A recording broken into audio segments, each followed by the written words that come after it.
মামা 17 নম্বর সেক্টর যাবা? না মামা, আমার তো প্যাসেঞ্জার আছে। মামা আমি দেখতে পারতেছি যে তোমার প্যাসেঞ্জার আছে, কিন্তু সত্যি আমার অনেক ইমার্জেন্সি। আমি যদি এখন না যেতে পারি তাহলে অনেক ঝামেলা হয়ে যাবে। আমি তোমাকে ভাড়া দিচ্ছি, ডাবল করে দিচ্ছি। না মামা, আমি যাবো না, আমার প্যাসেঞ্জার আছে। কিন্তু ভাইয়া, আপনি তো দেখতে পাচ্ছেন আমি অলরেডি রিক্সা আছি, রিক্সাটা আমি নিচ্ছি, তাহলে এই রিক্সাটা কিভাবে দেব বলেন তো?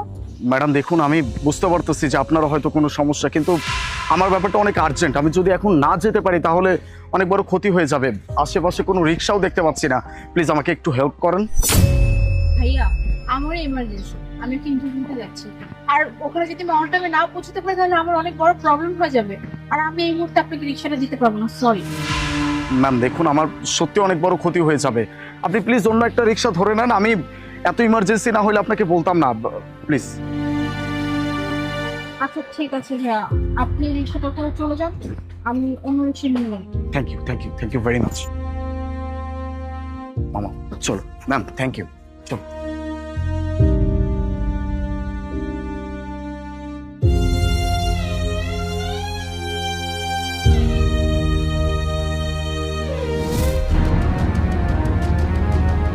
এক্সকিউজ মি স্যার, আজকে আমার ইন্টারভিউ ছিল।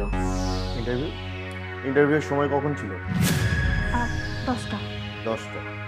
এখন বাজে 12টা, তার মানে 2 ঘন্টা লেট। আপনার কি কোনো কমন সেন্স নাই? সরি স্যার, অ্যাকচুয়ালি রাস্তায় একটা প্রবলেম হয়ে গেছিলো তো, এর জন্য আর আমি কোনো রিক্সা সিএনজি কিছুই পাচ্ছিলাম না, তার জন্য লেট হয়ে গেছে। I am extremely sorry sir. Sir please sir, আমার ইন্টারভিউটা নিন। আপনি কি কোনো রেস্টুরেন্টে আসছেন যে আপনি অর্ডার করবেন আর হয়ে গেল? আসলে আমাদের কোম্পানিতে না কিছু রুলস বলে কথা আছে, আর আপনাদের মতো মানুষ যারা কিনা সময়ের মূল্য দিতে জানে না, এই টাইপের মানুষ আমাদের কোম্পানিতে লাগবে না। আপনি এখন আসতে পারেন। Please sir.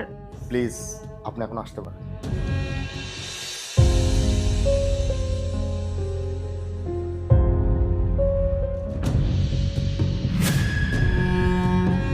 আপনি এখানে? এই অফিসেই হচ্ছে আমার ইন্টারভিউ ছিল। ইন্টারভিউ ছিল, কেমন হলো? কেমন আর হবে, ইন্টারভিউ তো দিতেই পারলাম না। দিতে পারেন নাই মানে কেন? অ্যাকচুয়ালি ওই যে তখন আপনাকে রিক্সাটা দিয়ে দিলাম না, এরপরে আমি আর একটা রিক্সাও পাইনি। অনেকক্ষণ অপেক্ষা করেছিলাম, তারপরে আসছি, আর এর জন্য আমার না 2 ঘন্টা লেট হয়ে গেছে। মানে ইন্টারভিউ ছিল 10টা, এখন 12টা বাজে। আমি অবশ্য অনেকবার রিকোয়েস্ট করেছিলাম, কিন্তু আমার প্রবলেমের কথাটা শুনতেই চায়নি, আমাকে বের করে দিল। বুঝতে পারছি, চলুন আমার সাথে। মানে কোথায় যাব? চলুন। জি স্যার, ডাকছেন আমায়? দেখেছি।